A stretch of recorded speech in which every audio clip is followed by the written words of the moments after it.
Hello दोस्तों, तो कैसे हैं आप लोग। आई होप आप लोग अच्छे होंगे और स्वस्थ होंगे। दोस्तों, आज का वीडियो बहुत ही ज़्यादा स्पेशल है, इसलिए पूरा वीडियो देखिएगा। और उनके विषय में कुछ ऐसा पता चला है जो कि बहुत ही ज़्यादा अविश्वसनीय है। उसके बारे में कोई विश्वास ही नहीं कर सकता है, क्योंकि वो एक ऐसा इंसान है जो रोते हुए को भी हंसा सकता है।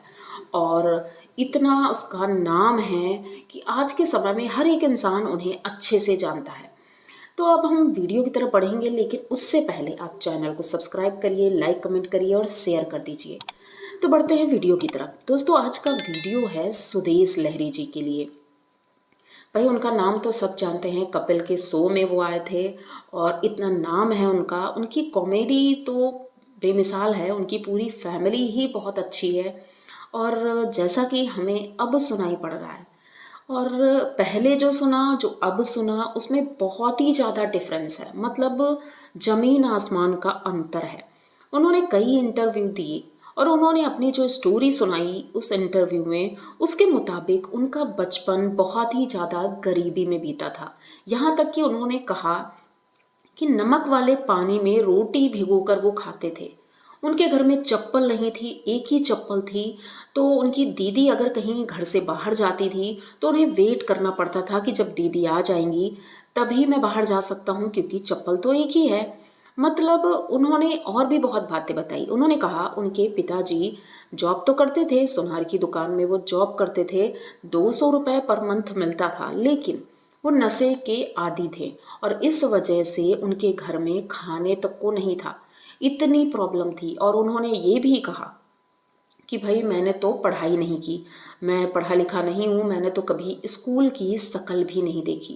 भाई, ये सारी बातें सुन करके हम सब बहुत इमोशनल हो जाते थे और सुनते थे तो ये लगता था कि वाकई ये इंसान इतनी गरीबी से उठकर आज इस मुकाम पर पहुंचा है, तो भाई बहुत बड़ा काम किया है, अपने घर वालों का नाम रोशन किया है।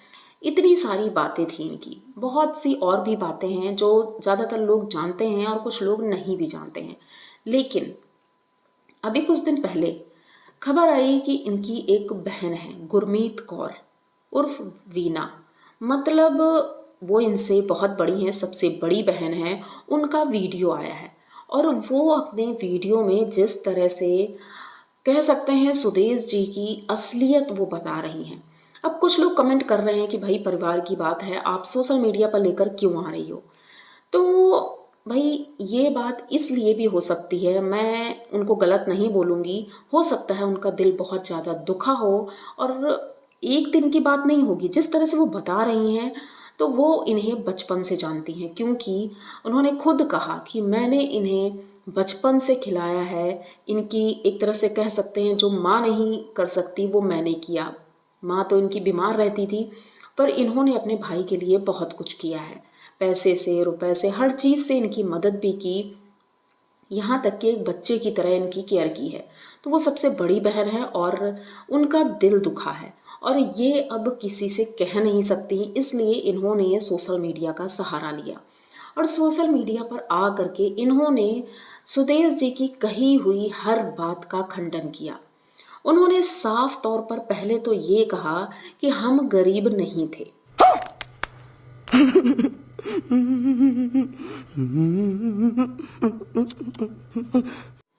हम गरीब इतने नहीं थे कि हमारे पास खाने को नहीं था। मेरे पिताजी 200 रुपये कमाते थे। हाँ ठीक है, वो थोड़ा बहुत नशा करते थे, लेकिन उस वक्त का 200 रुपये, मतलब कि वो एक सुनार की दुकान में काम करते थे और उस समय सोने का रेट 200 रुपये का 10 ग्राम था, जो कि आज का रेट है 80,000 का 10 ग्राम।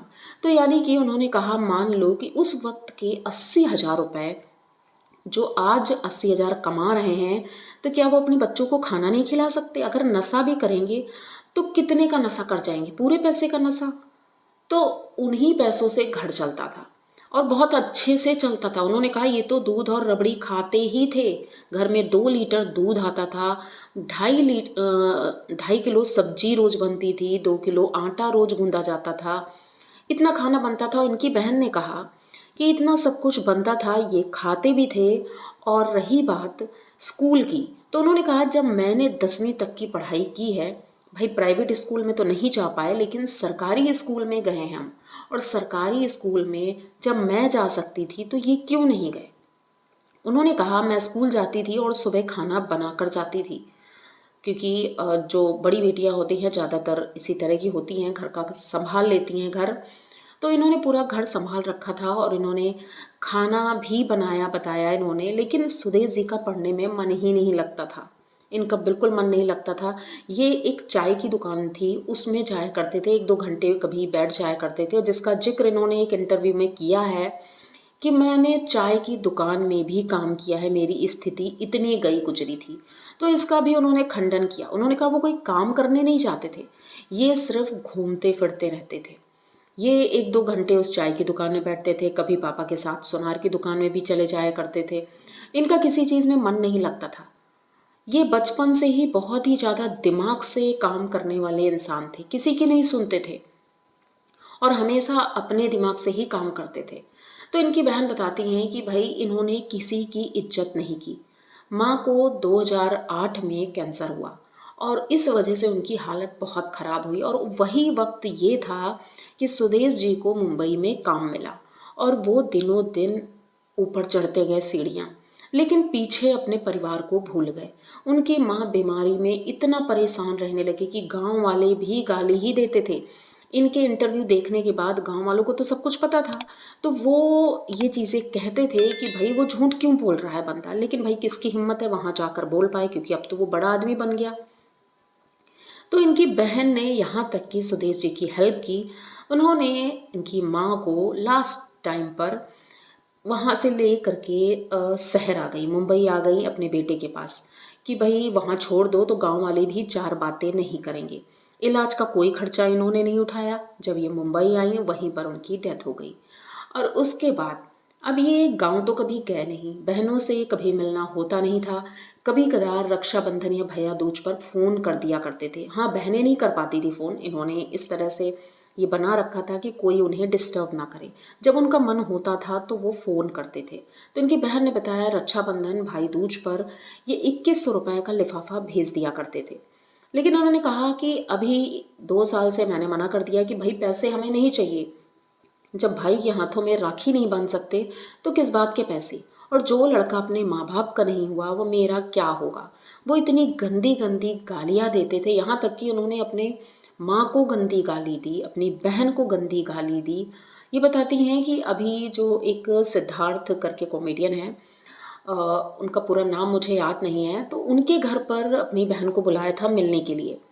तो ये गुरमीत जी वहाँ गई थी और वहाँ पर भी इनकी बहुत बेइज्जती कर दी। इतनी बेइज्जती कर दी कि बेचारी रो करके वहाँ से वापस आई थी, बल्कि इतनी बड़ी हैं, बुजुर्ग हो गई हैं अब वो। तो उन्होंने बताया कि भाई ये किस्से अभी के नहीं हैं, ये शुरू से ही ऐसे थे। फिर उन्होंने बताया अभी हाल फिलहाल अक्टूबर में 8 अक्टूबर को ये गई थी अमृतसर, जहाँ पर इनका घर है सुदेश जी का। वहाँ पर इनके एक और भाई हैं, उनसे मिलने गई थी क्योंकि इनकी बेटी की शादी हुई थी।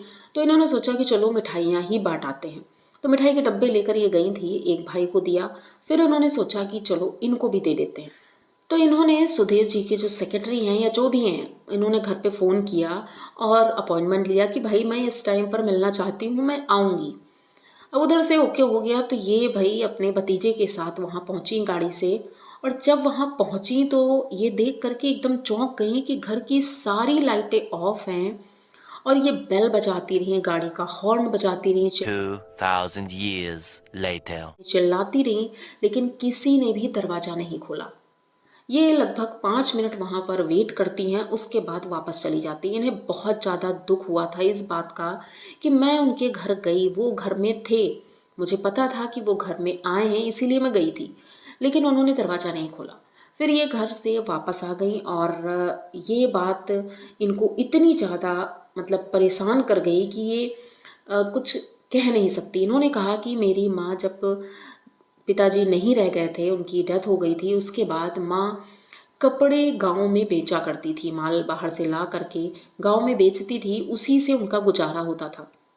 और उन्होंने बताया कैंसर के पेशेंट को अंदर से जलन शरीर में और गर्मी बहुत लगती है, घर में फ्रिज नहीं था तो वो गांव वालों से बर्फ़ मांग कर लाती थी, वही पानी में डाल करके पीती थी, मतलब इतनी मुसीबतें, वो तो वहाँ ऐश की ज़िंदगी जी रहे थे और यहाँ पर सब लोग इतना परेशान थे, घर में पंखा तक नहीं था। इन्होंने बोला कि मैंने ही दिल्ली यहाँ से इनके लिए पंखा भेजा था अपनी माँ के लिए। मतलब सारी सुविधाएं हम लोग करें, ठीक है बेटी है हम लोग कर सकते हैं, लेकिन क्या इनका कोई फ़र्ज़ नहीं बनता? चलो ठीक है फ़र्ज भी ना बने, लेकिन फिर ये झूठ क्यों बोलते हैं? पब्लिक के सामने झूठ क्यों बोलते हैं? दूसरे की माँ बहन है और अपनी माँ बहन को ये गंदी गाली देते हैं, इतना ज़्यादा मतलब नीचे गिराते हैं। अब ये 3 वीडियो लेकर आई हैं, ये सीरीज़ है पूरी, फर्स्ट सेकंड थर्ड पार्ट। और इन्होंने जब फर्स्ट पार्ट डाला था उसके बाद इन्होंने बताया कि उनको शायद वीडियो इतना ज़्यादा शेयर हो गया कि उनके भाई तक ये वीडियो पहुंच गया था। तो उनके भाई ने बोला कुछ नहीं, क्योंकि अब इनसे सारे रिश्ते ख़त्म ही हो गए हैं। तो उन्होंने क्या किया, जो इनसे छोटी बहन है उसको अपने घर बुलवाया, जिसको कि इतने सालों में कभी नहीं बुलाया था। बुलाया, बाकायदा उसका वीडियो भी बनाया। तो इनका कहना यही है कि जो मैंने वीडियो बनाया है इस वजह से वो पब्लिक को दिखाना चाहते हैं कि मैं सबको बुलाता हूँ, मैं सबकी केयर करता हूँ, मैं सब कुछ करता हूँ। लेकिन पब्लिक सब जानने लगी है अब धीरे धीरे। कहते हैं ना, अंदर की बातें जब बाहर आती हैं तो सारी बातें लीक हो जाती हैं। तो इनका कहना है कि अब देखना धीरे धीरे सभी को वो बुलाएंगे और सबको वो इज्जत देंगे जो आज तक कभी नहीं मिली है। तो ये इतना ज़्यादा दुखी हैं और कुछ लोग कमेंट कर रहे हैं कि भाई इनको ऐसा नहीं बोलना चाहिए, इन्हें पैसों की ज़रूरत है। इन्होंने जैसे कि कहा कि आज मुझे ज़रूरत है अपने भाई की, क्योंकि मैं इस वक्त बहुत परेशान हूँ, बीमारी से भी उठी हूँ। लेकिन जब मैं बीमार थी तो मेरे भाई ने कहा था वो मर तो नहीं गई। तो कहती है अगर मर भी जाऊंगी तो इनका क्या जाएगा, जो भी करना है मेरे घर वाले करेंगे, उसका क्या जाएगा, उसे कौन सी खुशी मिल रही है इस बात से। तो ये इतना ज़्यादा दुखी हैं और लोग कमेंट कर रहे हैं कि भाई औरत पागल हो गई है, ऐसे बोल रही है। तो भाई मैं तो ऐसा कुछ नहीं बोलूँगी, क्योंकि उनका पक्ष हम सुन चुके हैं कि वो अपनी जिस तरह की स्टोरी सुना चुके हैं। अब कुछ लोग कह रहे हैं दोनों पक्ष की बातें सुनो तभी समझ में आएगा। तो भाई उनका पक्ष तो हम सुन चुके हैं ना, इंटरव्यू में उन्होंने क्लियर कर दिया है कि भाई हम बचपन से गरीब थे, ये था वो था। फिर इनकी बहन ने, अब अगर आमना सामना होता है तो आप लोगों को क्या लगता है, आमना सामना होगा तो क्या नॉर्मली होगा? झगड़ा होगा, बहुत ज़्यादा कंट्रोवर्सी हो जाएगी। और आजकल कंट्रोवर्सी का सीजन चल रहा है भाई, कंट्रोवर्सी तो लोग कर ही रहे हैं बहुत ज़्यादा। तो उम्मीद करते हैं भाई इनका मामला भी शांत हो जाए और बहन जी जो गुस्सा हैं भाई उनको मना लो, क्योंकि सुदेश जी आपकी लाइफ इस वक्त बहुत अच्छी चल रही थी, आप इतनी ऊंची बुलंदियों पर हैं, आपका इतना नाम है, लेकिन इस तरह की हरकतें करने के बाद शायद अब आपके फॉलोअर्स कम हो जाएंगे। तो उम्मीद करते हैं कि भाई इनको अब अपनी गलतियों का एहसास हो रहा होगा। अगर हो रहा हो तो अच्छी बात है, अगर नहीं भी हो रहा होगा तो वो भी एक बुजुर्ग महिला हैं और अगर कुछ बोल रही हैं तो मुझे नहीं लगता है कि कहीं से वो झूठ बोल रही हैं। बस अंदर का गुस्सा उनका निकल रहा है और वो सच के रूप में निकल रहा है जो वो नहीं बोलना चाहती थी। तो दोस्तों आज का ये वीडियो आप लोगों को कैसा लगा? अगर अच्छा लगा हो तो प्लीज़ चैनल को सब्सक्राइब करिए, लाइक कमेंट करिए और शेयर कर दीजिए। और अपनी राय बताना बिल्कुल मत भूलिएगा कि आप लोग क्या सोचते हैं इनके बारे में। तो जल्द ही मिलते हैं किसी नए वीडियो के साथ, तब तक के लिए राधे कृष्णा।